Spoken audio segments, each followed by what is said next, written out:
Good evening, and welcome back to Tranquil Chronicles, where history drifts softly like a tide under moonlight. Tonight, we journey to the edge of the known world, two lonely cliffs, misty horizons, and the steadfast glow of a light that never slept. As you settle into your pillow, feel your breathing slow. Inhale deeply, as if you're taking in the salty air of the open sea. Exhale gently, like the soft retreat of waves brushing over rocks. You are about to step into the world of the lighthouse keepers, the silent guardians of the coast. For centuries, they lived lives of solitude and routine, tending lights that guided sailors through storms, darkness, and uncertainty. But one day, those lights began to shine without them. The keepers disappeared, their cottages abandoned, their watch unneeded, and yet their legacy lingers in the stones, in the sea spray, and in the stories that whisper through fog and time.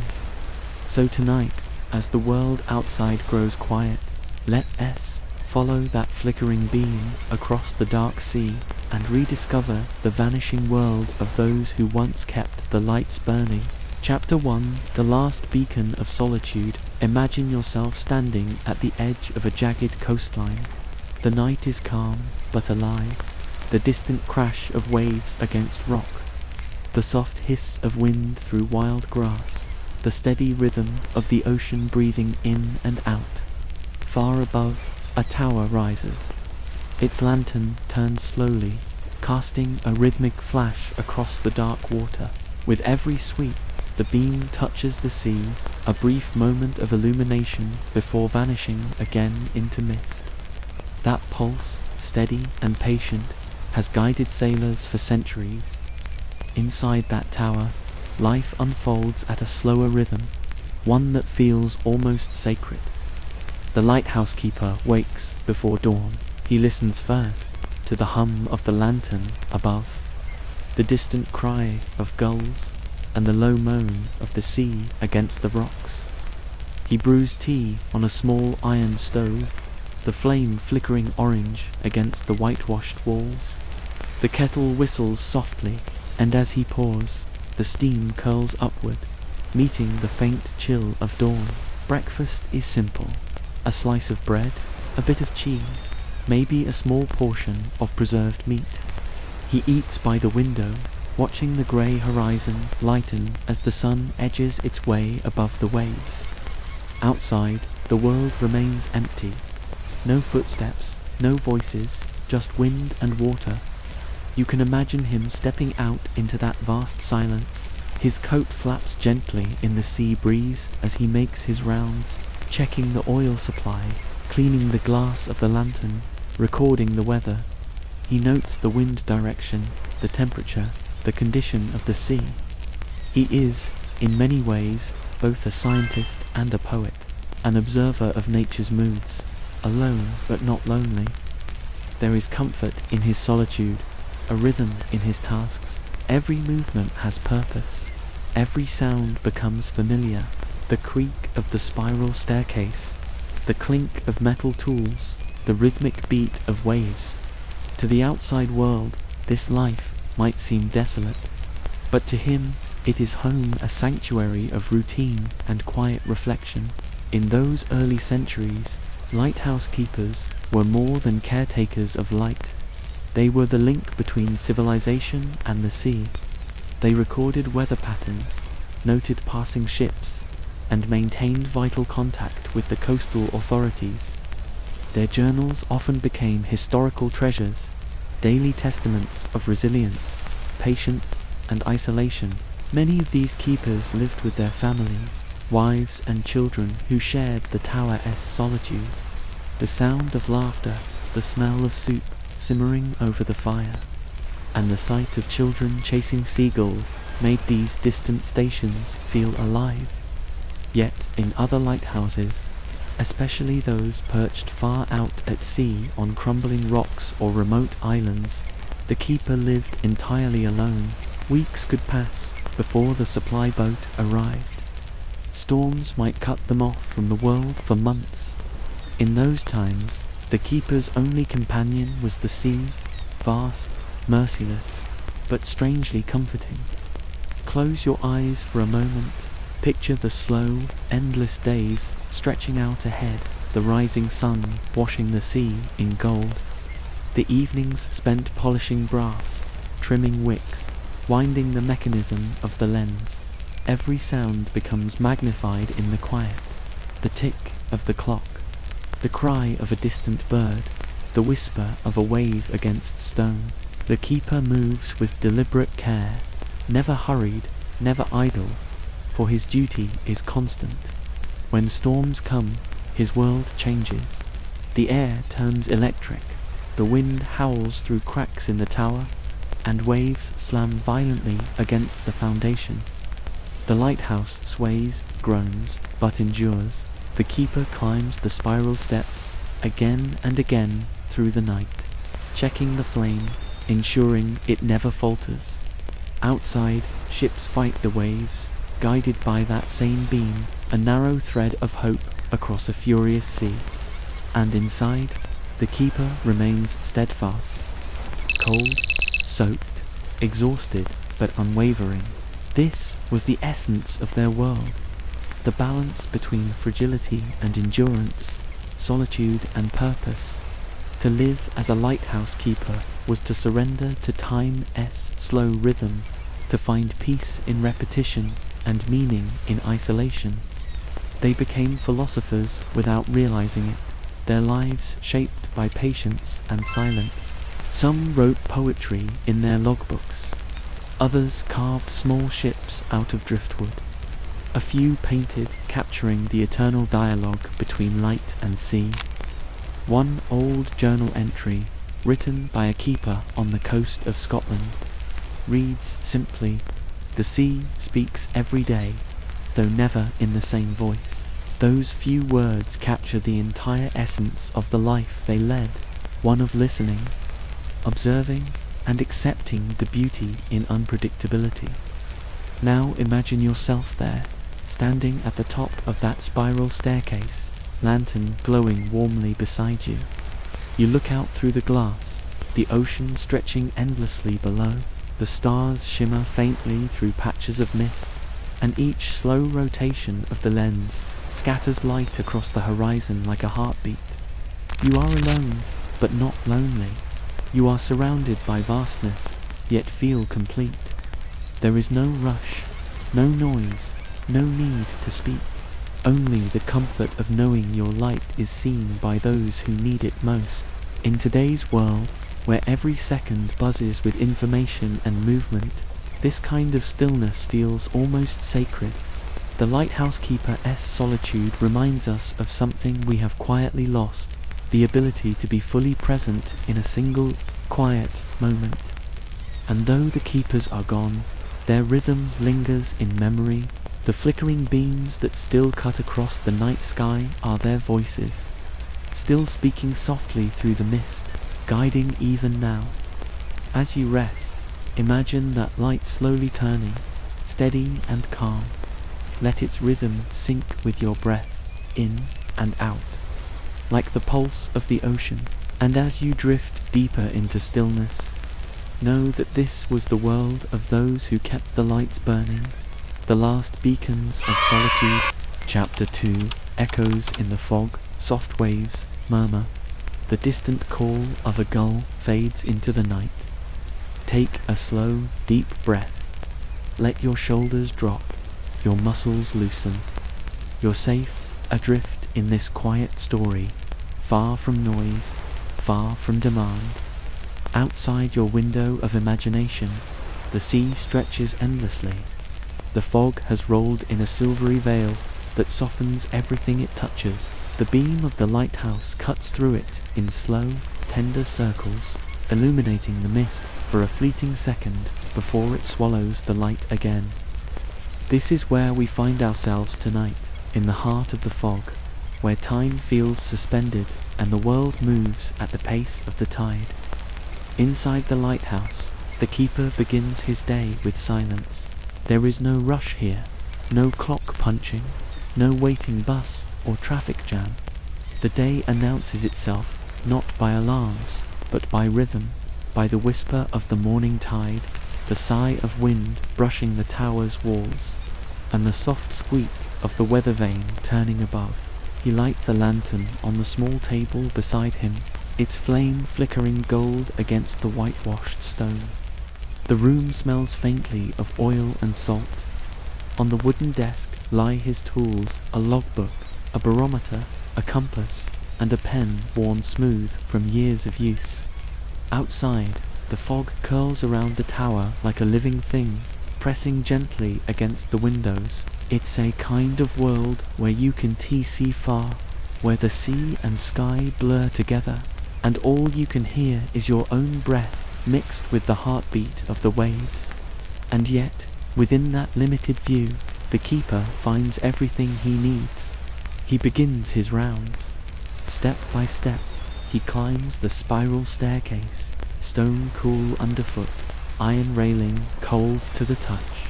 The sound of his boots echoes upward in soft, rhythmic notes.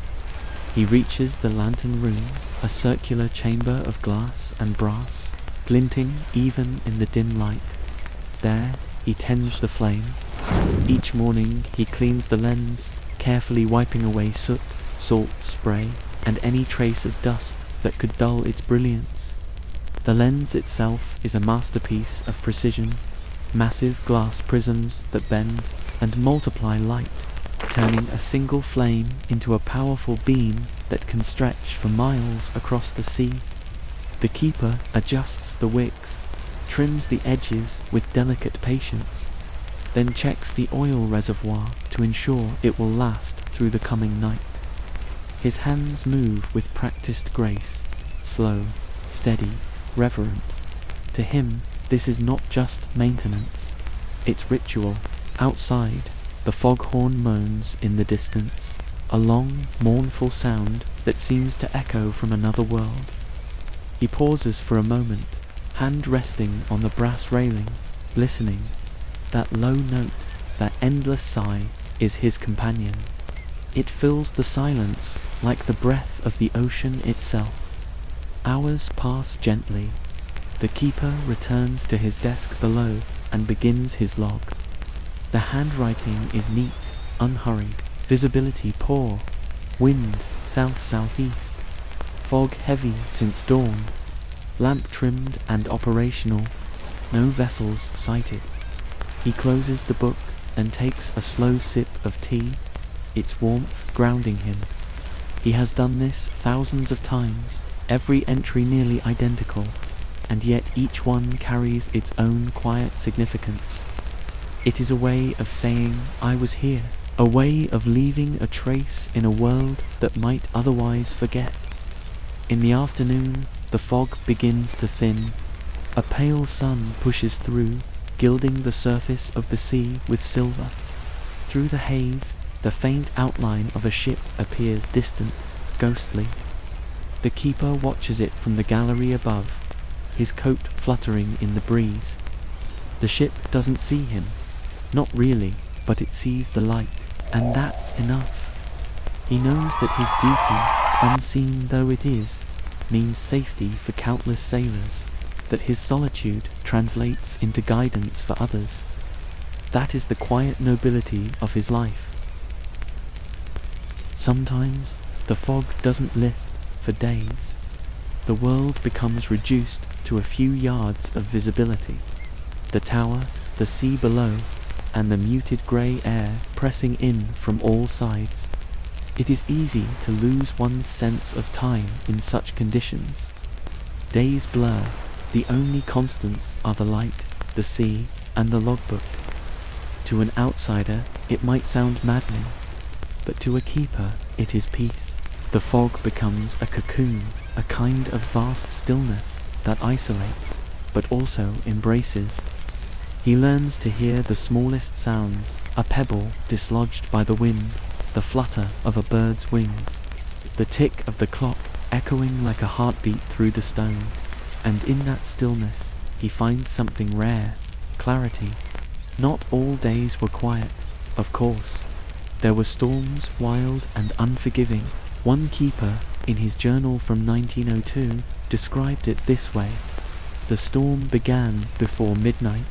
By morning, the waves had reached halfway up the tower windows.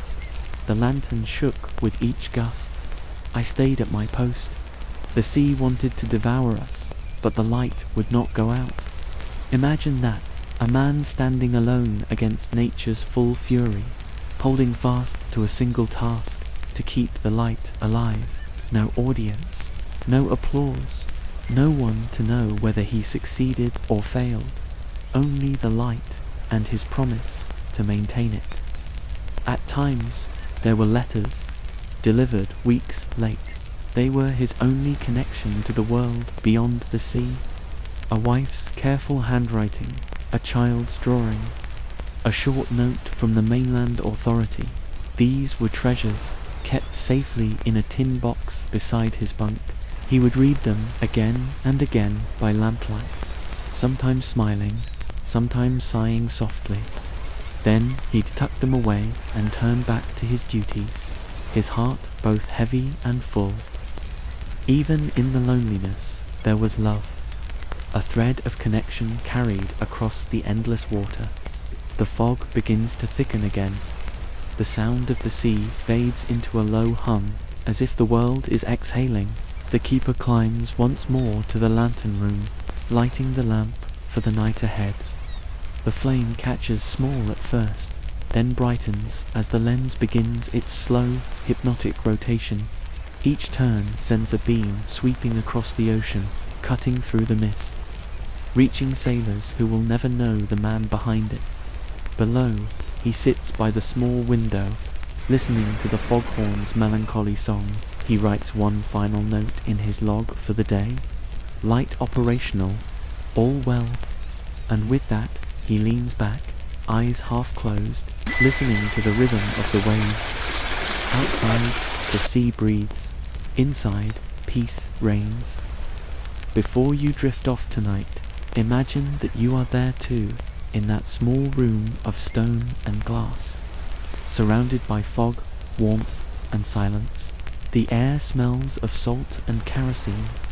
The world feels smaller, simpler. You are safe. You are necessary. Your light still shines.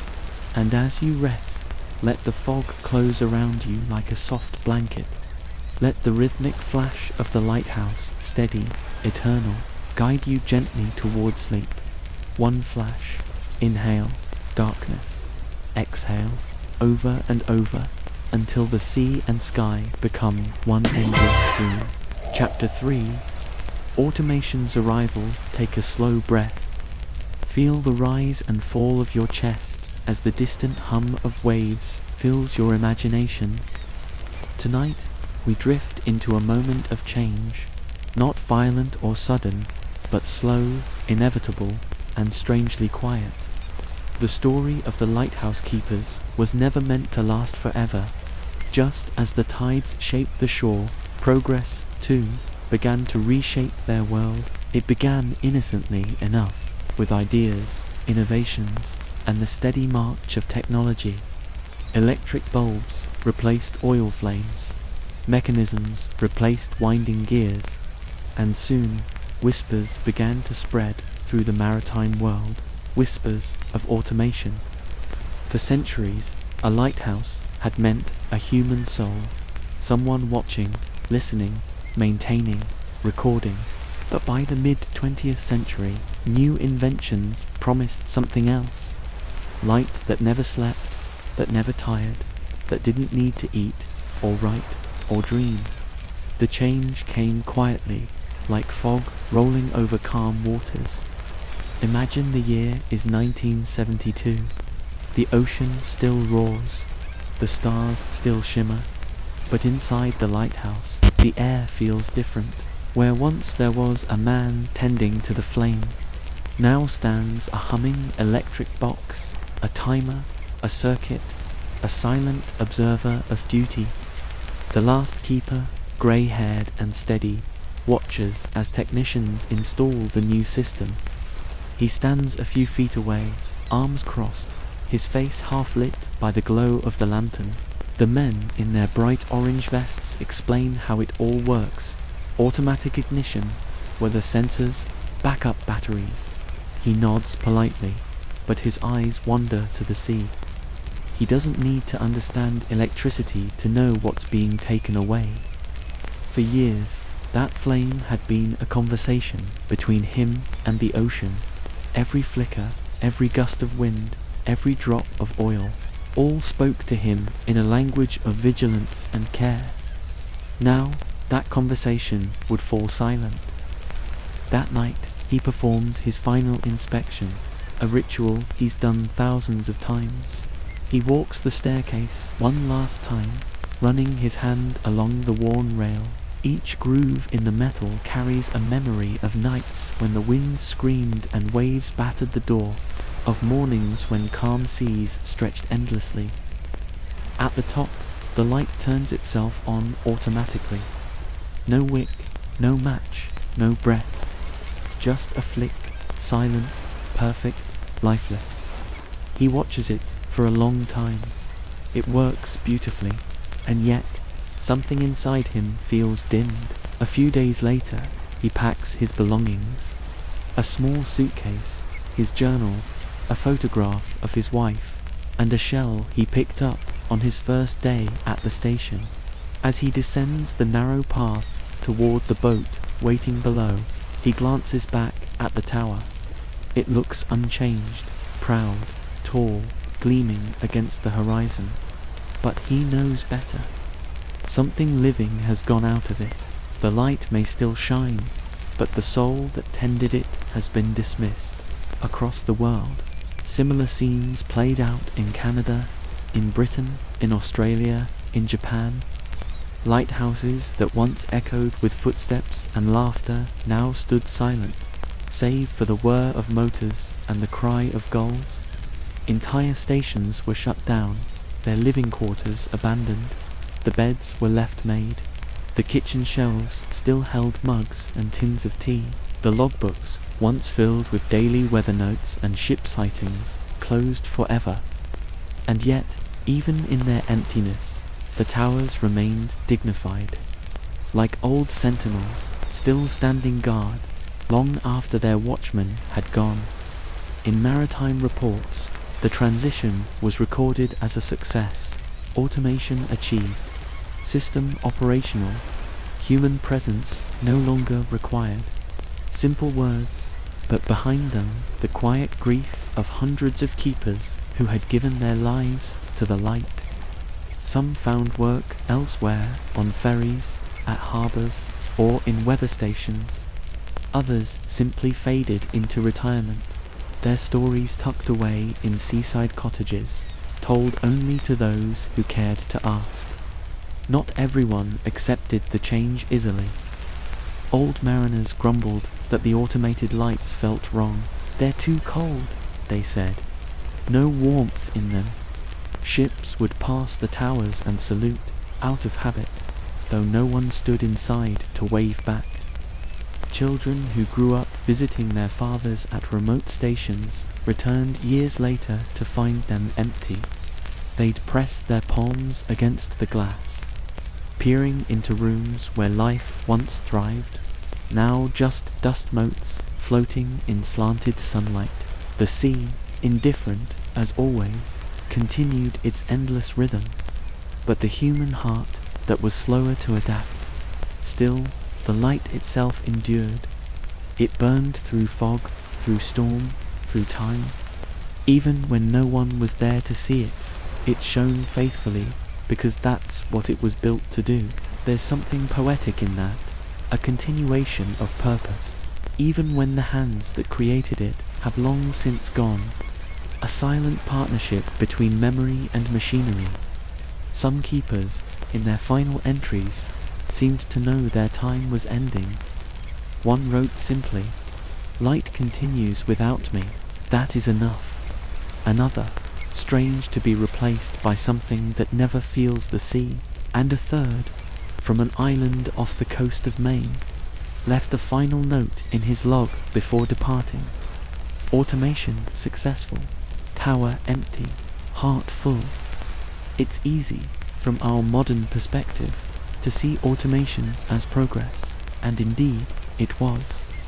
It made the seas safer, the systems more efficient, and the need for dangerous isolation less frequent. But something intangible was lost in that exchange.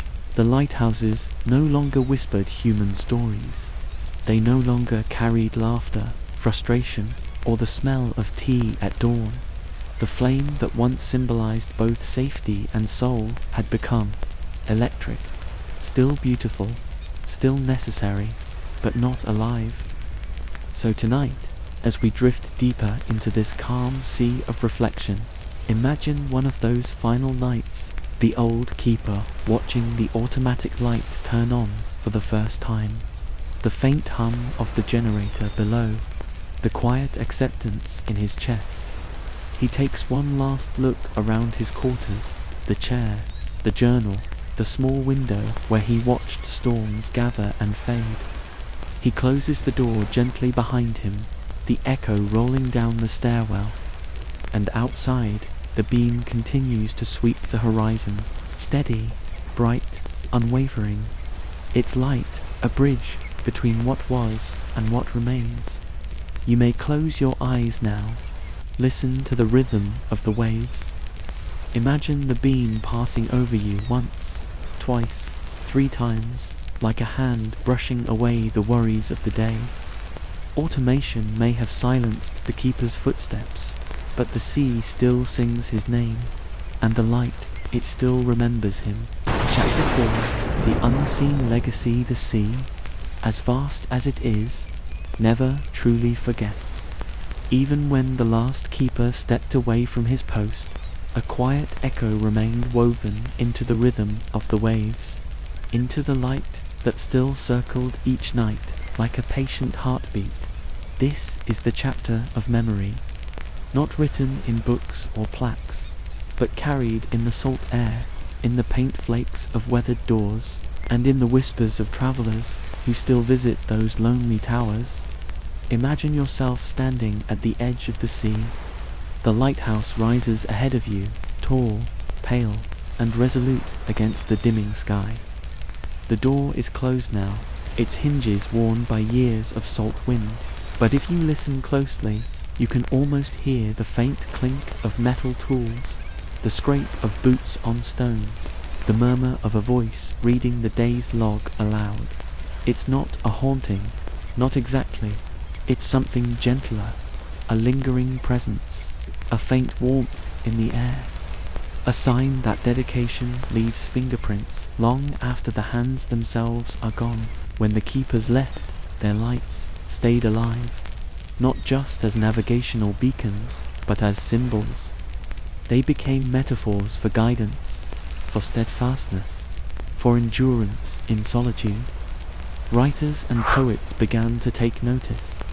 Lighthouses appeared in novels, in dreams, always as guardians of something larger than themselves. The phrase "keep the light burning" became shorthand for hope, for persistence in the dark. And somewhere, in the quiet of an empty tower, that meaning feels perfectly at home. In coastal villages, people still tell stories of the last keepers, how one would rescue stranded sailors by rowing through fierce gales, how another taught himself to play violin just to fill the silence, how some adopted stray cats or seabirds as companions, and how every single one of them treated their post not as a job, but as a calling. Many of these tales blurred over time, half fact and half folklore, but maybe that's what makes them endure. They belong both to history and to the imagination. As automation spread, photographers, artists, and travelers began to visit the abandoned towers. They painted them in misty hues, photographed them against crimson sunsets, and wrote of their loneliness in tender prose. These works, a painting here, a poem there, became part of the keeper's unseen legacy. Because even if the men and women who once lived there had faded into memory, their presence had inspired beauty, and beauty, like light, resists disappearance. Somewhere in Maine, an artist spends summers restoring an old keeper's cottage into a studio. In Scotland, a musician recorded an album inside a decommissioned tower, letting the ocean's echoes fill every note. Along the coasts of Japan and Chile, small museums preserve logbooks, fragile pages filled with delicate handwriting, dates, tides, wind directions, and occasional, almost poetic remarks like "the moon tonight is as bright as the lens itself." These are not grand memorials. They are quiet gestures, fitting tributes to lives lived in quiet devotion. The lighthouses themselves, stripped of human presence, took on new meanings. They became monuments to perseverance, reminders of what it means to hold your post, no matter how lonely or unseen, to keep shining even when no one is watching. Sailors, passing by, still glance toward them, and perhaps, even if only unconsciously, still feel comforted. The sea has always been unpredictable, wild, and full of risk. But that beam of light, whether powered by oil or electricity, says the same thing it always has. You are not alone. There is still a way home. There is another legacy, quieter still, the human one. The keepers learned patience like few others could. They lived without crowds, without news, without constant distraction. Their days revolved around rhythm, wind direction, lamp maintenance, meal preparation, the slow movement of clouds. And that rhythm, when remembered, offers a kind of wisdom. In our modern age of noise and haste, their stillness feels almost revolutionary. It whispers that solitude doesn't have to mean loneliness, that silence can be full, that purpose can live in even the smallest routine. Many of the former keepers' descendants speak of them not with sadness, but with pride. They recall stories of endurance, humor, and quiet dignity. One man said of his grandfather, he never needed to be seen. His satisfaction was in knowing someone else was safe because of his light. There's a humility in that, a kind of heroism that hides from recognition. Not all legacies roar. Some simply shine, steady and constant. Today, lighthouses appear on postcards and tattoos, in songs and dreams. Children still draw them, tall towers with bright beams cutting through stormy clouds. They may never meet a real lighthouse keeper, but something about the image speaks to them anyway. Maybe it's because we all understand what it means to hold out light in the dark, to stay steady when the world around us is uncertain.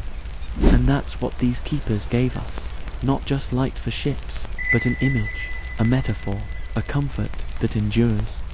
As night deepens, picture the sea once more. The horizon is empty except for a single, distant beam sweeping across the waves. There's no one in the tower, and yet it feels alive. Somewhere in that rhythm, light, dark, you can still feel the presence of those who once tended it. Their hands may be gone, their footsteps faded, but their duty remains immortal, carried forward by the sea itself.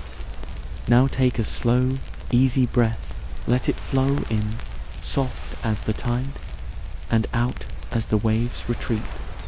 The unseen legacy of the lighthouse keepers is not about loss, it's about endurance, about the kind of devotion that never truly ends, the kind of care that leaves behind a light so steady, even time itself cannot dim it.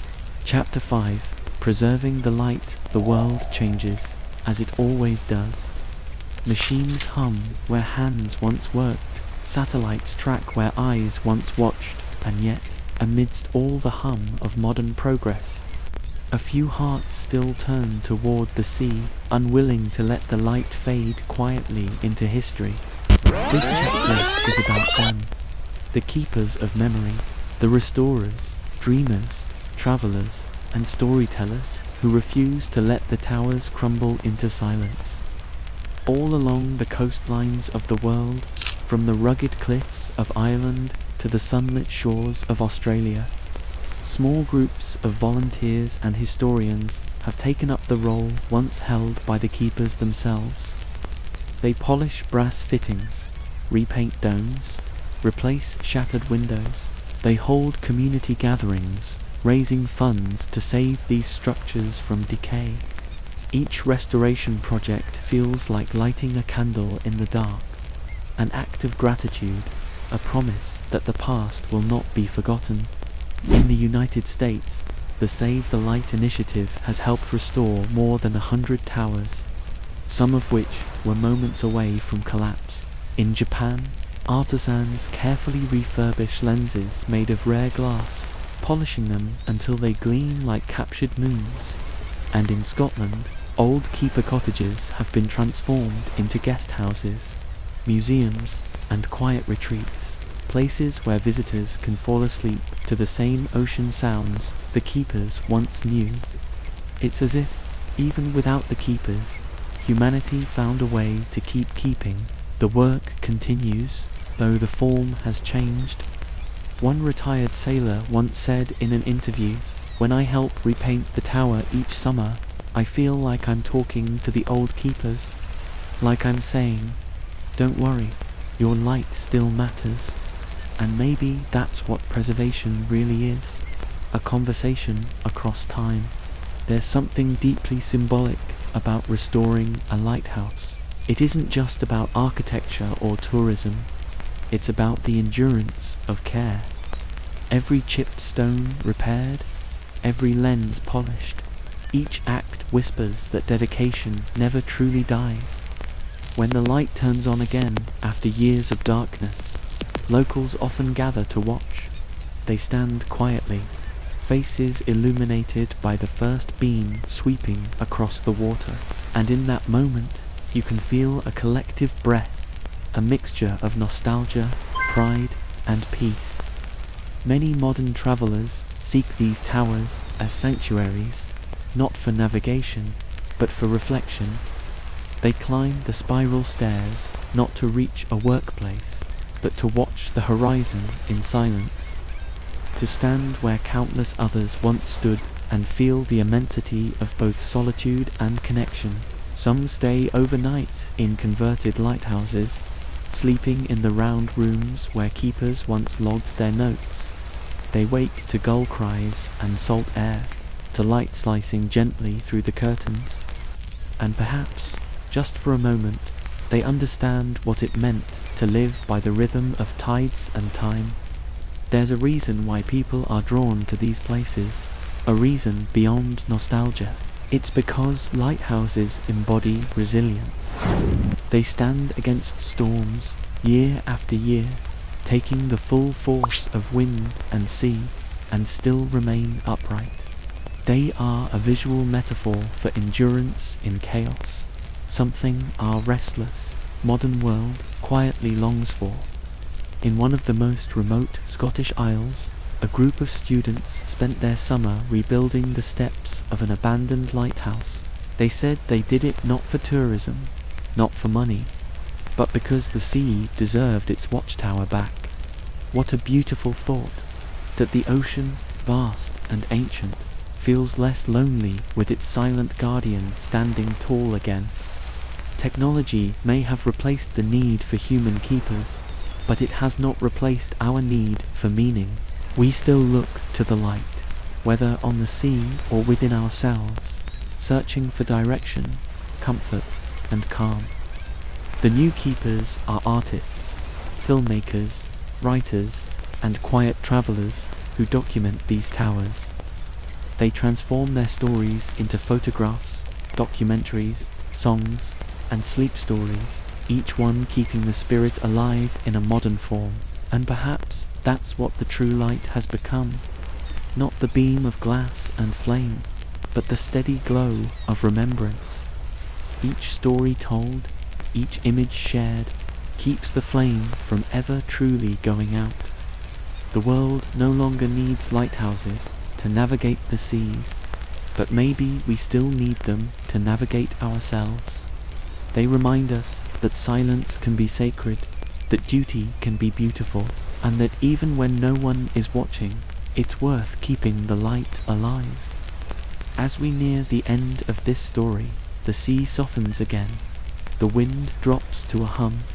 Somewhere in the distance, a single light turns, patient and timeless. You can almost hear the voices of the old keepers carried in the air, not words, just warmth. A reminder that devotion doesn't vanish. It transforms. It finds new forms to shine through. And tonight, as you drift toward sleep, that same legacy hums quietly in your chest, a small, steady light of your own. Chapter 6. The lonely towers of the present. The world has changed, but the lighthouses remain silent, steadfast silhouettes against the horizon. Once pulsing hearts of coastal vigilance, they now stand in quiet retirement, their windows dark, their doors rusted shut against the salt air. Some lean slightly with age, their bricks sighing under centuries of wind. Others gleam, newly restored, serving not sailors, but tourists, curious travelers who wander up spiral staircases just to glimpse the view once reserved for keepers alone. Imagine standing there, the air thick with salt, the stone cool under your palm. Below, the sea breathes in slow rhythm. Above, clouds roll lazily across the vast blue dome of the sky. You close your eyes and listen, not to sirens or engines, but to the heartbeat of the ocean. The tower hums faintly in the wind, as if remembering voices long gone. Somewhere, an old light still flickers, automated now, powered by solar panels and sensors. But in that dim glow, it's easy to imagine the hand of a keeper, adjusting the wick, polishing the lens. Every flicker feels like a whisper from another time. As the world grew louder, more connected, and faster than ever, the lighthouses were left behind in a kind of serene stillness. Yet, that's where their magic lives. They've become monuments not to progress, but to presence, reminders of patience, duty, and stillness in a restless age. In Ireland's Skelligs, in Scotland's rocky coasts, and along America's eastern shores, these towers remain, visited by people seeking something they can't quite name. They come for photos, but often leave with quiet. Something about the air inside those towers changes you. It slows your thoughts. It hushes the noise within. You can almost hear it, the faint scratch of pen against paper, the rhythmic tick of an old clock, the careful creak of boots on spiral stairs, ghostly remnants of routine or memory itself. Each abandoned lighthouse carries a residue of humanity, a trace of tea stains on a table, a chair still facing the window, the smell of oil lamps long extinguished. Somewhere in that silence, you sense gratitude that someone once cared enough to keep the light alive. Chapter 7. The modern keepers. The sea breathes, even when no one listens. That's what one old sailor once said, standing beside a lighthouse that no longer needed a keeper. He tilted his head toward the waves, as if trying to catch a rhythm he hadn't heard in years. And if you stand there long enough, you might hear it too, the heartbeat of the ocean, slow, endless, patient. The world has changed, and yet, in quiet corners along the coastlines of Scotland, New England, Brittany, and Tasmania, there are still people who call themselves keepers. Not in the traditional sense. They don't trim wicks or polish glass lenses, or climb spiral staircases with lanterns and oil cans. Their duty is different now. They keep the memory of light alive. Imagine, if you will, standing before one of these modern towers. It is early evening, the kind of light that softens the edges of the world. The sky turns a pale wash of lavender and steel blue. The air is cool and faintly salted. Waves roll in, one after another, their foam glistening like threads of silk against the dark sand. Beside you, the lighthouse rises, tall, slender, and painted white, though the years have left streaks of rust near the bolts. The lantern at the top glows faintly, no longer fueled by oil but by electricity, humming quietly, steady and unblinking. And just outside, a woman in her late 50s leans against the railing, a woolen shawl draped around her shoulders. She isn't the keeper of old, no uniform, no logbook, no orders from the harbour master, but she's there every day at sunset, checking the tower's foundation, listening to the gulls, and talking softly to anyone who comes by. She's what locals call a steward, one of hundreds around the world who volunteer to watch over these relics of solitude.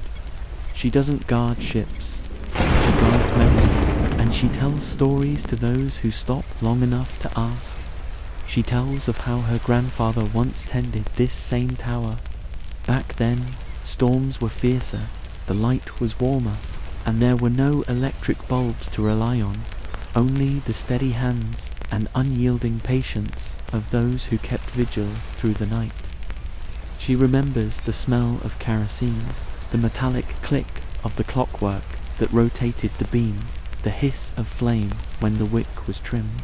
Sometimes, she says, the sea would rage for days, and the family could hear the wind howling through the cracks of the house beside the tower. The walls would tremble, yet the light never went out. Her grandfather said it wasn't courage, it was simply duty. And now, years later, as she stands beneath the same tower, she feels that same pull, a duty not to the ships, but to time itself, to remember that even in a world of satellites and digital maps, there was once a need for human hands to hold back the darkness. Elsewhere in the world, there's another keeper, a man named Henry, on the coast of Brittany. He's an artist, not a sailor. He spends his mornings painting watercolor seascapes, and in every single one, there's always a lighthouse, sometimes clear and tall, sometimes faint, a mere silhouette in the mist. When asked why, he smiles and says, "Because they remind me of how small we are, yet how much light we can give." Henry volunteers on weekends, cleaning the old Fresnel lenses, photographing the tower for preservation projects, and occasionally helping schoolchildren understand how the prisms bend light into beams strong enough to pierce the fog. To him, the lighthouse isn't just history, it's poetry made of glass and stone. And when tourists climb the winding stairs and reach the balcony, they find him sitting quietly, sketching, his brush moving in rhythm with the sea breeze. He tells them that once upon a time, light meant survival, that every flicker was a message. You are not alone, and in some strange, gentle way, that message still holds true, even when the light is automated and no one stands watch at night. Across the world, in New England, an elderly couple named Richard and May live near an abandoned coastal light. The government decommissioned it in 1987, yet every evening, just before dusk, May lights a small lantern in their window, a faint echo of the great beam that once swept across the harbour. To her, it's a small ritual of remembrance. Richard used to be a Coast Guard radio operator. He remembers the days when the keeper's voice would crackle through the static calm, clipped, professional reporting on weather and visibility. Now, that voice is gone. But sometimes, when the fog is thick, Richard swears he still hears faint static murmurs, as if the sea itself remembers those transmissions. It's not nostalgia alone that binds these modern keepers. It's a kind of quiet reverence, an understanding that these towers were not just buildings, but living sentinels, part of a long lineage of human watchfulness. Each one holds stories of isolation, endurance, laughter, loss, And though technology has replaced the flame, it cannot replace the soul that once tended it. Today, many of these lighthouses are museums, guest houses, or maritime heritage sites. Visitors walk through polished hallways, touch cold railings, and listen to recorded narrations. But sometimes, late in the evening, when the crowds have gone and the tide turns, you can almost feel something deeper, as if the stones themselves remember the footsteps that once climbed them in the dark. Lantern in hand, heart steady as the beam, imagine yourself walking up one of those narrow staircases now. The steps spiral gently upward, echoing softly beneath your shoes. Your hand brushes against the iron railing, cool and smooth. The smell of salt fills the air, faintly mixed with dust and oil that esked into the walls over decades. At the top, the small room opens into the lantern gallery. You can see the glass panes, curved slightly outward, still shimmering in the fading light. Beyond them, the ocean stretches endlessly, waves folding into one another in a rhythm as old as time.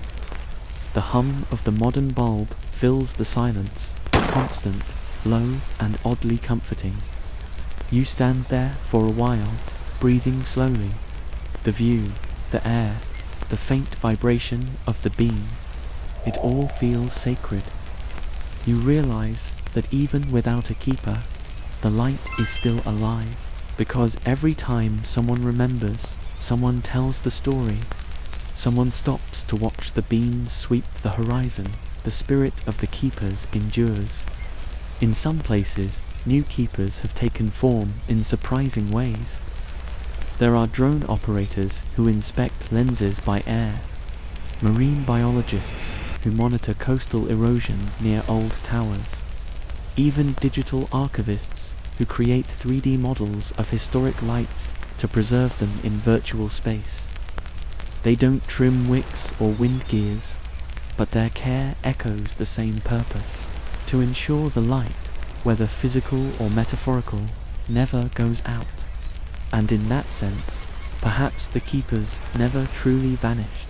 They evolved, from solitary figures in wool coats and oilskins to unseen custodians of memory, technology, and history. Their watch continues, just in another form. As the modern night deepens and stars begin to bloom over the sea, you might picture all of them, the old keepers and the new, standing together, unseen, along the coastlines of the world, each one watching over their patch of ocean, silent but steadfast, as waves whisper at their feet. The woman in Scotland, the artist in Brittany, the couple in New England, the digital archivist in Norway, rendering the last unscanned tower. Different souls, same flame. In that vast, shared quiet, the sea seems to hum back to them, you are still needed. The light still matters. And so the story continues, not just of buildings or beacons, but of human care, repeating endlessly across time like the turning of the earth itself. The modern keepers may not carry oil lamps or climb stairs through storm winds, but they still carry light, the kind that doesn't burn or fade, the kind that glows quietly inside the hearts. And as you listen, perhaps you too can feel a small spark of that light, steady, gentle, and calm. The kind that reminds you that even in solitude, you are connected. Even in darkness, you can guide others home. Chapter 8. The Light Within. Close your eyes for a moment and imagine the faint glow of a lighthouse cutting through the mist. It moves slowly across the water, sweeping the dark in measured rhythm. You might think the light belongs to the tower, to the lens, to the mechanics that keep it rotating, but in truth, the light lives within the hearts of those who tended it. Even the smallest beam once carried immense responsibility. It was a lifeline for sailors navigating treacherous rocks, a warning against cliffs and shoals. a comforting point of reference when the horizon was a blur of darkness and storm. Every keeper understood that the flame they tended was more than a tool. It was trust, materialized in glass and flame, and with that trust came vigilance, patience, and quiet courage. Now, imagine a young keeper, decades ago, standing inside the lantern room as the wind howled and waves crashed below. The storm's roar was deafening, yet, inside, there was still a rhythm, the steady click of the gears, the soft swish of the wick being trimmed, the careful rotation of the prisms. Each movement mattered. Every slight adjustment ensured that the light did not falter, that guidance remained constant. And in that small, focused labor, the keeper became one with the light itself. The light was alive in his hands, alive in his vigilance, alive in his heart. Even today, the story carries forward, though in different forms. Consider the volunteer who cleans the tower in Maine. He doesn't fight storms or climb stairs in gale winds, but each careful motion, polishing glass, oiling hinges, recording history, is a continuation of that same devotion. It is patience transformed into preservation, a quiet flame unbroken by time. And then there are the letters, bundles of paper penned in fading ink, discovered tucked away in drawers or hidden behind walls. They reveal thoughts never spoken aloud, reflections of duty, fear, wonder, and profound solitude. Some letters speak of joy in isolation, the comfort of watching the sun rise over a calm sea, the delight in the precise turning of the gear that rotates the lantern. Some letters hint at melancholy, the ache of missing family, the endless monotony of routine, the occasional loneliness that crept into the bones. Yet each letter radiates something deeper, a recognition that their work mattered even if the world did not notice, a belief that the light, once lit, could guide someone safely home. In this way, the light lives within all of us. It is not only in the bricks, not only in the lens, not only in the rotation of a lamp. It is in human care, in steadfastness, in attention to what others may never see. Imagine yourself now, standing at the edge of a cliff near a lighthouse. The wind brushes your cheeks. The smell of salt fills your lungs.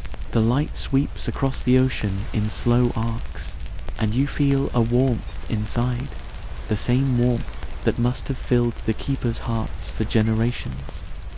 It is patience, devotion, and connection distilled into a beam that touches the horizon and folds back into your own spirit. Even as automation has replaced human hands, the principle remains.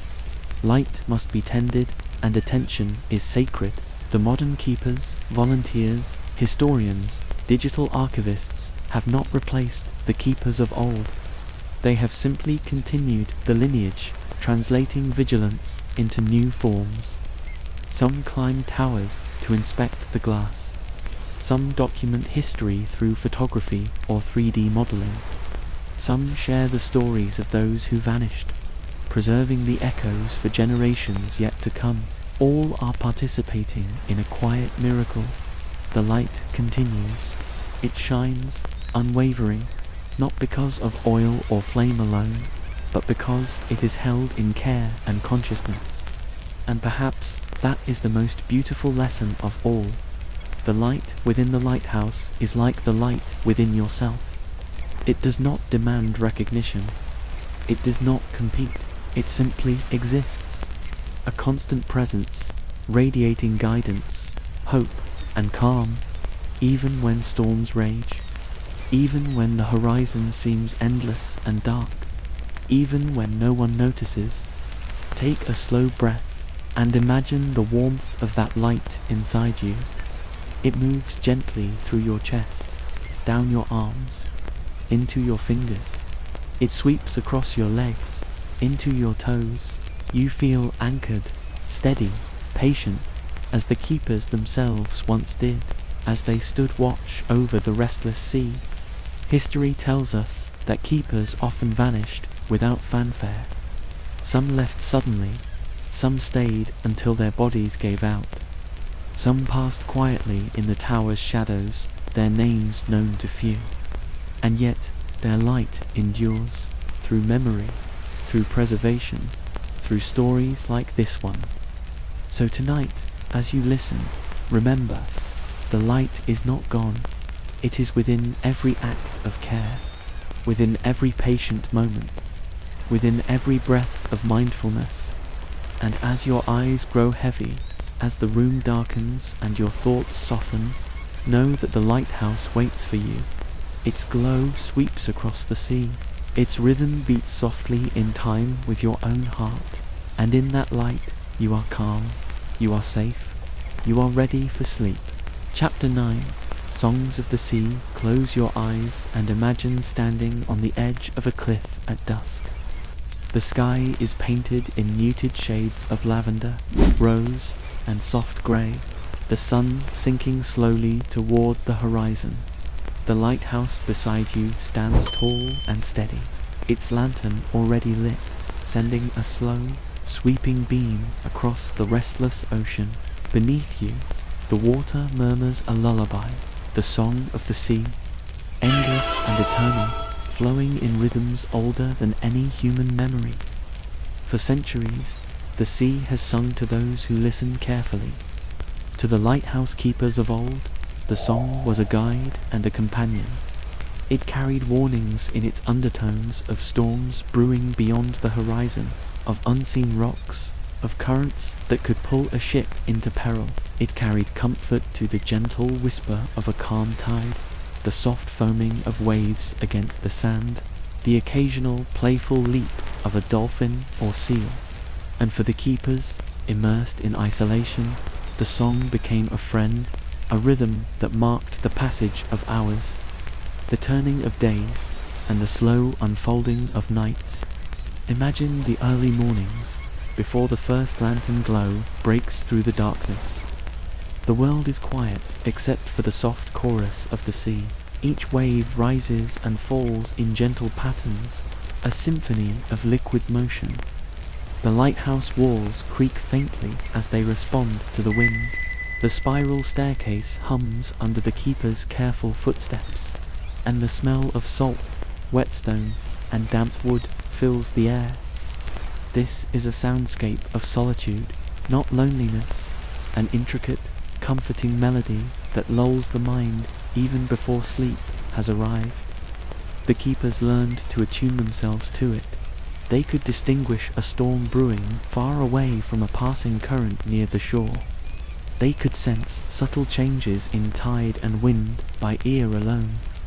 To them, the sea spoke in tones and phrases, each carrying meaning if you were patient enough to listen. And the songs of the sea were never constant. Sometimes the ocean was playful, rippling lightly under the morning sun. Seagulls danced along the crests of waves, their cries adding a higher pitch to the melody. Sometimes the waves fell into a gentle hush, reflecting the clouds and sky like mirrored glass, so still you could hear your own heartbeat in harmony with the rhythm. Sometimes, when storms approached, the melody turned urgent, deep, rolling, and relentless, reminding the keeper of the precarious balance between human vigilance and nature's force. Yet, even in storm, there was beauty.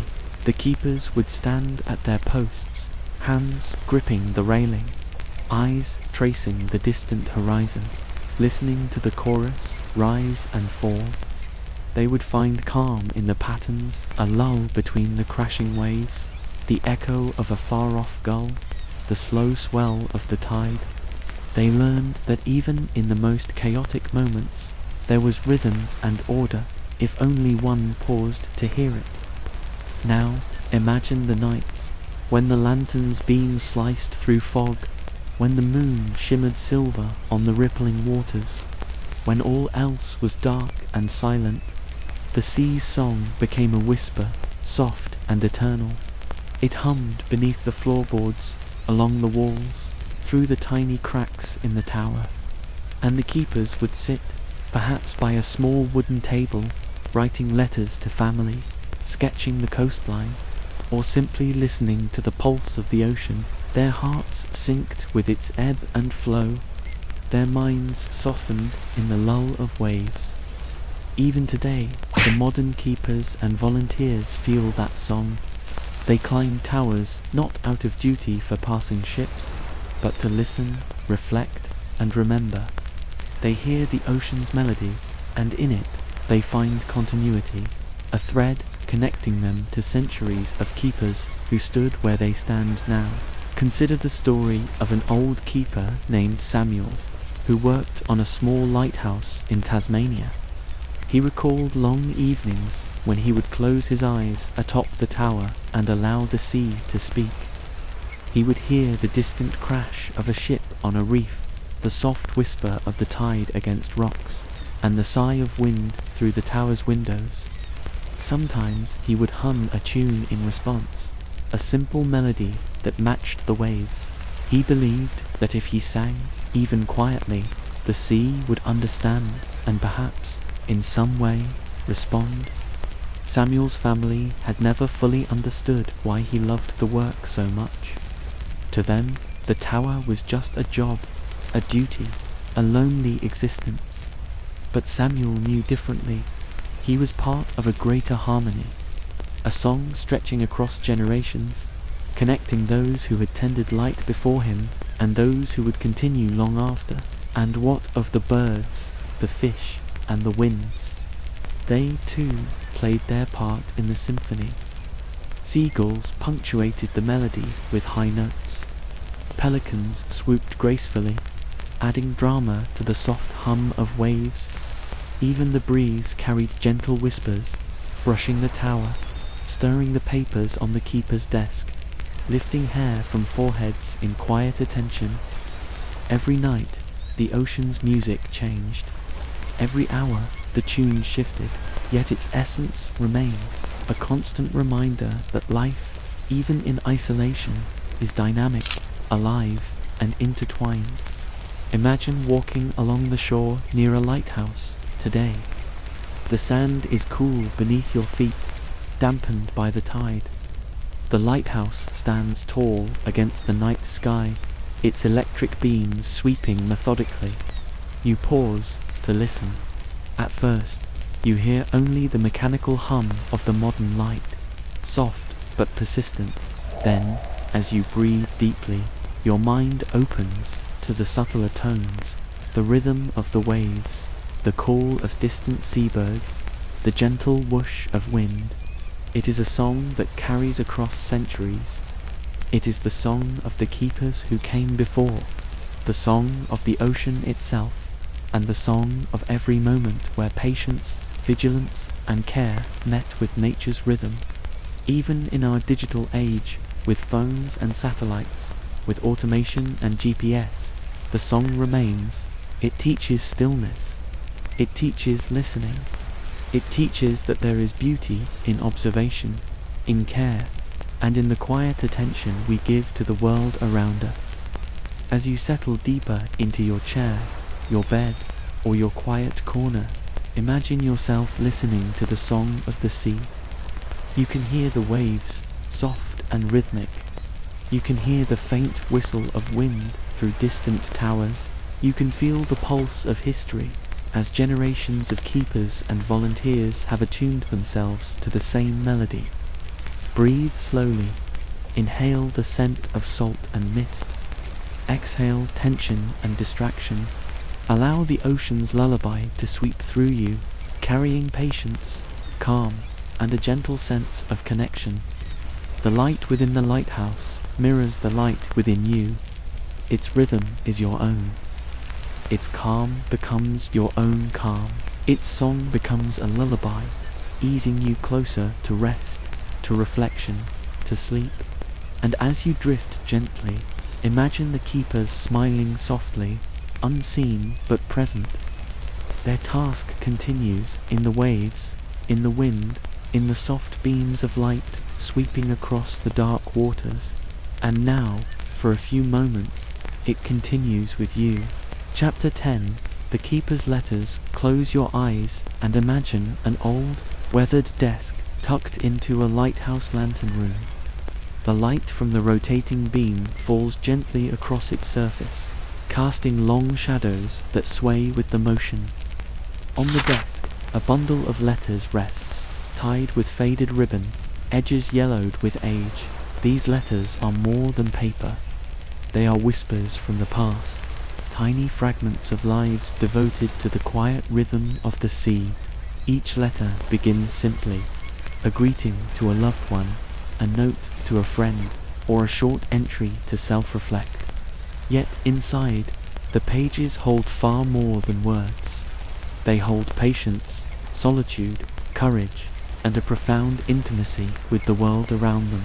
Imagine reading one from a keeper named Thomas, stationed on a rugged Scottish coast in the 1800s. He writes about the routine of his days, polishing the lens, trimming the wick, checking the gear, logging weather and tide. He speaks of the ocean in almost reverent terms, its moods, its patterns, its subtle songs. He writes of storms that lasted 3 days, during which he had little rest. Yet his thoughts were calm, focused, steady. Even as the wind rattles the windows and the waves pound against the cliffs, I feel a strange peace. There is purpose in this rhythm. I am part of something eternal. In another letter, a woman who tended a lighthouse alongside her father in Maine reflects on the loneliness and its unexpected rewards. The nights are long, and the sea seems endless. Yet I have discovered a language in the wind, a melody in the waves. I feel connected to every ship I watch pass, as though my quiet vigil is a thread tying them safely to home. Some letters carry humor, the kind of dry wit that only isolation can breed. One keeper joked about the seagulls. They are my most consistent visitors. Never one to follow directions, they test my patience but also remind me that life continues outside my small world. Others carry longing, thoughts of family, friends, or a lover left far away. The ink may smudge with tears or rain, but the devotion in the words never falters. Every sentence hums with attention, with care, with purpose. Imagine opening another bundle from the 20th century, post-World War II. A keeper writes not of wicks and flames, but of the new electric lamp, the worry of gears, and the way the light now sweeps across fog and night with near-perfect precision. Yet the sentiment is unchanged. Even with wires and bulbs, I still feel the same responsibility as my grandfather did. This light must shine for those at sea and for myself. It's remarkable how across centuries, the essence of the letters is the same. They speak of patience, reflection, connection, and the quiet discipline of being present. They remind us that even in isolation, our work has meaning. Even in small acts of care, there is lasting impact. Many letters also reveal extraordinary moments, encounters with wildlife, with nature, and occasionally with human visitors. A keeper in Tasmania wrote of a whale that surfaced near the lighthouse during a calm morning. I watched it for hours, its back glistening in the morning sun. I felt no fear, only awe. Perhaps it too knows the rhythm of the light. Another described a school of fish following the shoreline in perfect synchronicity, as if curious about the light or the keeper who tended it. These observations, simple yet profound, speak to the intimacy the keepers had with the natural world. And then there are the letters that speak of fear, not terror, but the quiet vigilance required to navigate danger. Storms that threaten the cliffside foundations, lightning flashing across black skies, waves pounding higher than any normal human expectation. Yet the tone is never despairing. I am afraid, yes, but the work steadies me. In each careful movement, I find control. In each observation, I find peace. The sea rages, but I endure. Even in these passages, there is meditation, a slow breathing with the rhythm of life and water. It is a lesson in stillness, in presence, in the gentle acceptance of what cannot be changed. Some keepers wrote letters never meant to be sent. They were private conversations with themselves, reflections on solitude, life, and meaning. They asked questions of the universe, of the sea, and of time itself. Why am I here? Perhaps because only here can I see clearly the motion of the tide, the sweep of the light, the pulse of the waves. Reading these letters, one senses a kind of communion across time. You can feel the keepers' hearts beating in rhythm with your own, a subtle alignment that whispers, you are part of something larger. You are not alone. Imagine holding one of these letters yourself, the paper warm from years of storage. You can see the indentation of the pen, the careful loops of the letters, the faint stains where moisture from hands or air touched the paper. The words, though old, carry life. They carry patience. They carry the eternal human desire to connect, even from the edge of the world, surrounded by wind and waves. These letters are more than history. They are lullabies of devotion. They teach us to slow down, to observe, to care, to persist. Even in modern times, the spirit of the letters continues. Digital archives preserve scanned copies. Volunteers transcribe them for study and storytelling. Exhibits in maritime museums allow visitors to read them slowly, absorb their rhythm, and feel the weight of solitude and responsibility carried across centuries. Through these letters, keepers whisper across time, inviting us to pause, to notice, to breathe, to reflect. As you listen, imagine yourself at a desk, pen in hand, under the soft glow of a lighthouse lamp. The sea hums outside, and you begin to write your own thoughts, quiet reflections, gentle observations, small acts of mindfulness. Perhaps the keeper beside you, long gone, smiles softly, listening through the veil of time. And as the night deepens, you fold your letter and place it aside. The light continues to sweep the horizon. The waves continue to sing their song, and you feel a sense of calm, a connection to something enduring and unbroken. So tonight, as you let your mind soften and your body sink into rest, remember the keepers and their letters. They are reminders that even the quietest work, the unseen acts of care, the patient vigilance of the soul, all matter. They are the lighthouses within us all, quietly guiding, softly illuminating, and gently reminding us to be present, compassionate, and still. Breathe slowly. Feel the rhythm of the ocean, the warmth of the lamp, the weight of the pen. Let the letters, the light, and the sea lull you gently toward sleep. Chapter 11. Abandoned Towers. Hidden stories. Close your eyes and imagine standing on the edge of a cliff where a lighthouse once guided countless sailors. The building is now quiet, silent, perhaps even abandoned, yet it holds within it layers of stories, whispers of lives once dedicated to the light, and echoes of human presence that linger long after footsteps have faded. The stone walls, worn by wind and salt, carry the weight of decades, even centuries. Each brick, each stair, each weathered window frame speaks quietly, as if telling the tale to those who pause long enough to listen. Abandoned lighthouses have a rhythm of their own. Without the keepers, the creaking of the spiral stairs is now dictated solely by wind and gravity. The lantern room, once polished and alive, stands empty. Yet, if you look closely, you can still see the faint reflections of sunlight on glass. the ghost of past movements etched into the walls. Nature slowly takes its place. Vines creep along the stone.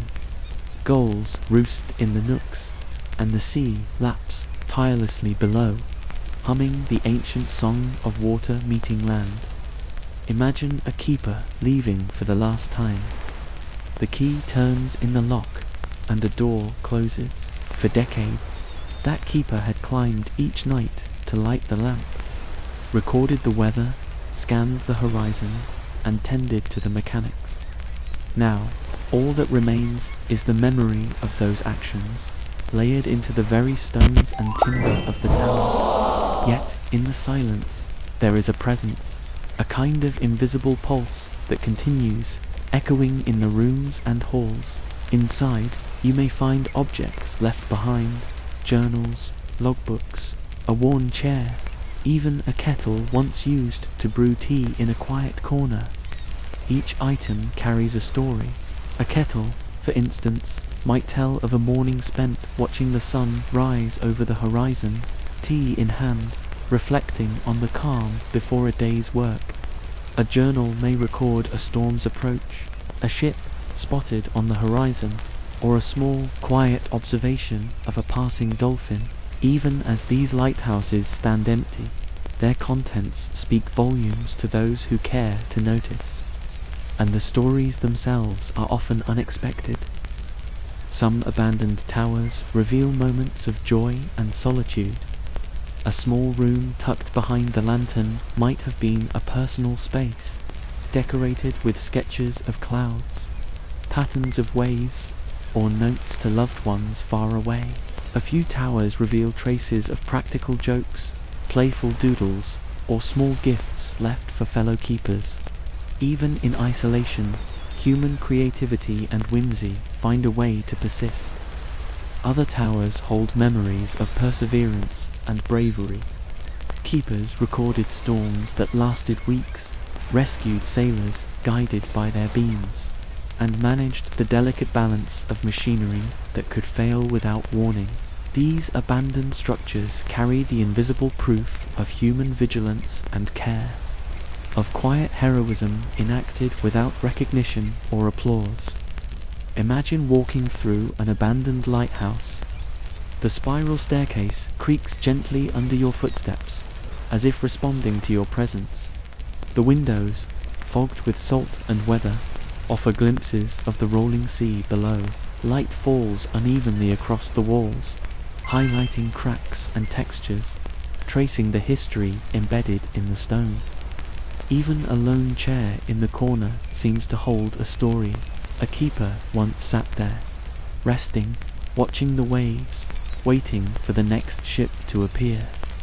Every sound is amplified in these quiet towers. A gust of wind rattles a shutter, a seagull cries from outside, and the ocean's waves create a natural symphony that resonates with the stone and wood. It is a reminder that even when human hands have departed, life and memory continue in delicate interplay with nature. Some abandoned lighthouses reveal surprising connections. Artifacts left behind tell stories that reach far beyond the local shores. A journal from one tower may describe a storm that coincided with a naval encounter hundreds of miles away. A sketch might depict a rare bird sighting, connecting the keeper to naturalists and historians decades later. Every object, every mark, every page holds a bridge between past and present, human and nature, isolation and connection. The passage of time is gentle yet insistent in these spaces.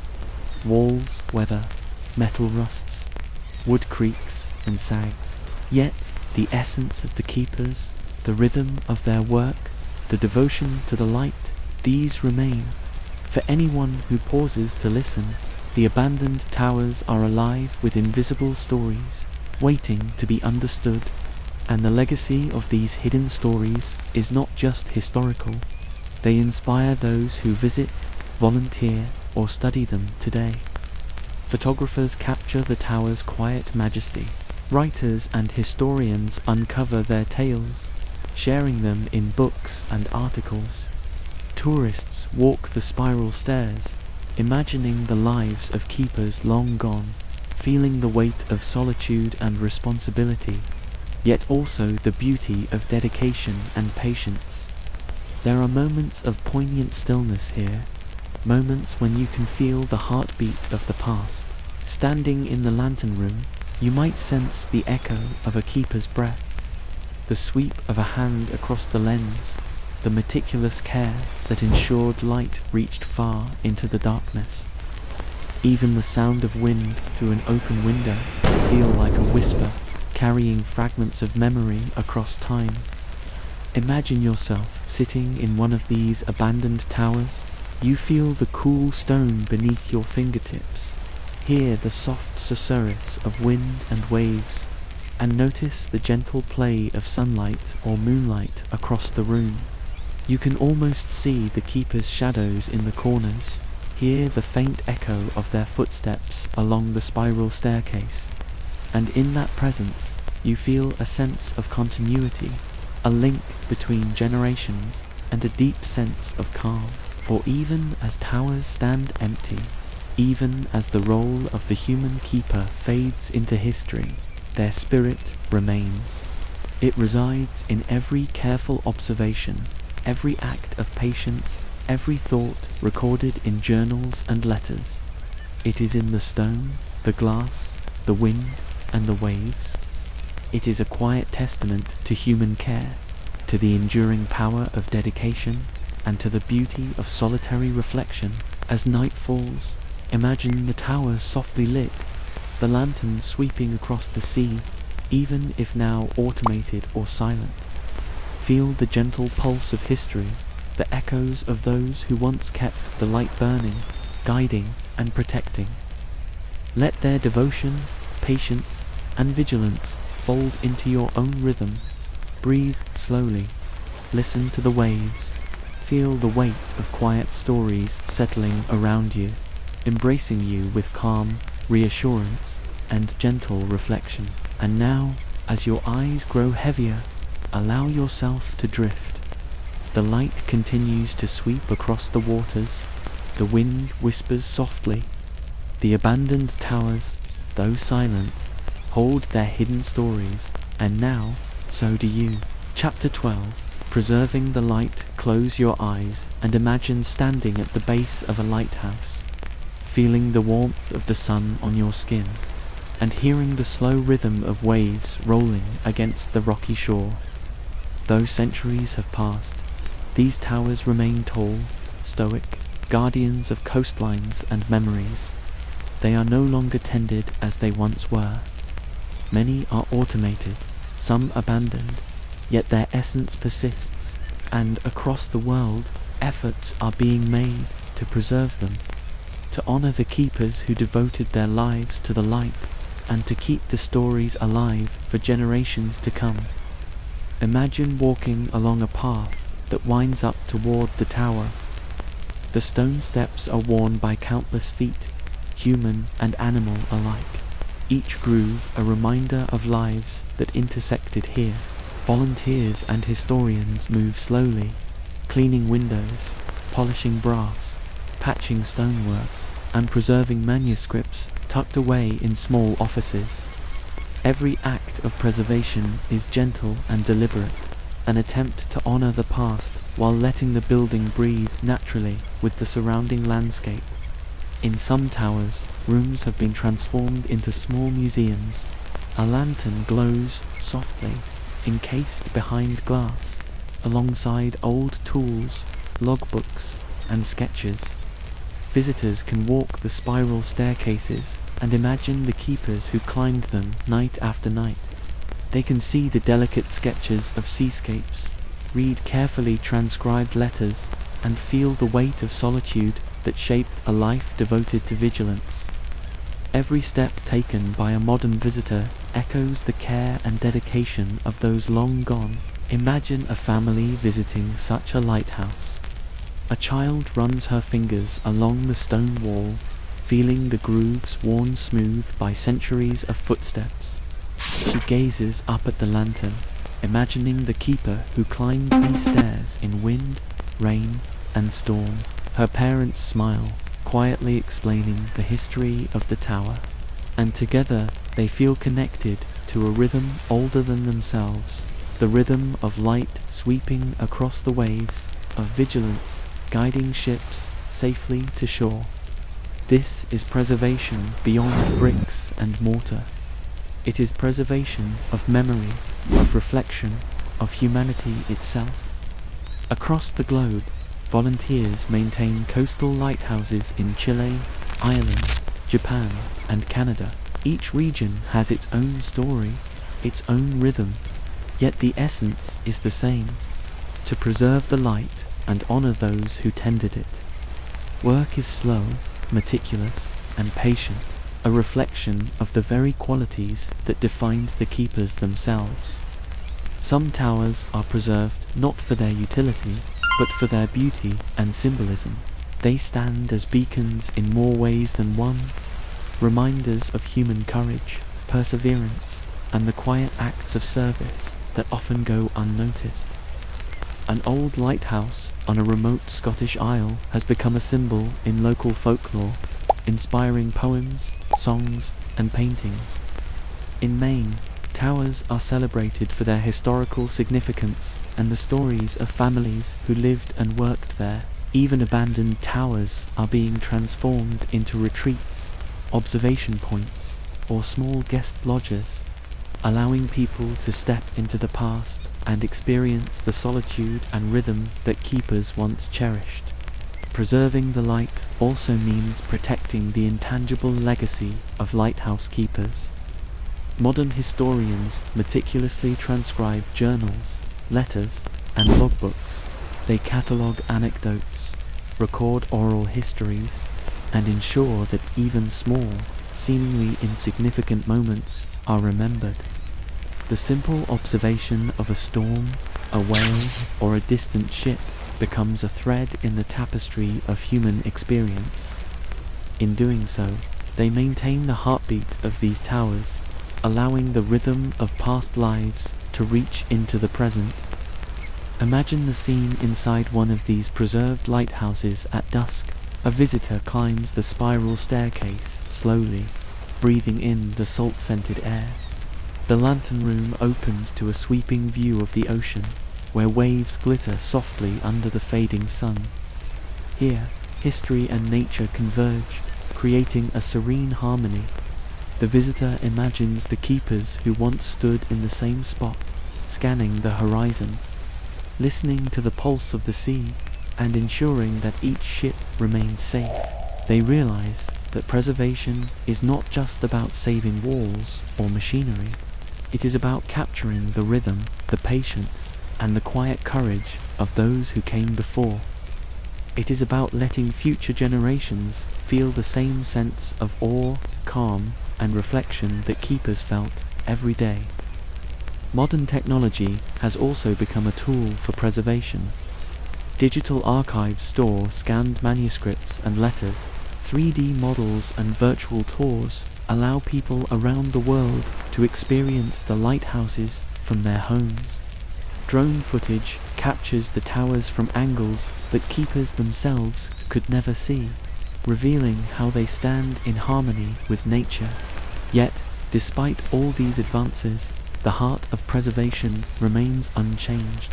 Slow, careful attention to detail, reverence for history, and a desire to maintain connection with the past. Imagine standing outside as night falls. The lighthouse light begins to rotate, sweeping across the dark waters.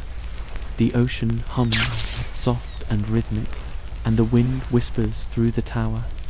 You can feel the echoes of centuries of keepers, their dedication, their quiet courage, and their patient vigilance. Even though the role has changed, the light persists, a beacon not just for ships, but for memory, for reflection, for the human spirit. Take a slow, deep breath. Inhale the salt air. Exhale the tension of the day. Let the rhythm of the waves, the steady sweep of the light, and the stories of keepers long gone wash over you. Feel yourself becoming part of this continuum, connected to generations who stood watch over the sea, guarding life with patience, care, and devotion. As you settle deeper into your bed or quiet space, imagine yourself gently climbing the spiral staircase. You reach the lantern room and stand in the soft glow of the lamp, listening to the symphony of waves, wind, and distant seabirds. The weight of centuries rests gently around you, but it is not heavy. It is soothing, grounding, and calm. The lighthouse is a guardian, yes, but it is also a companion.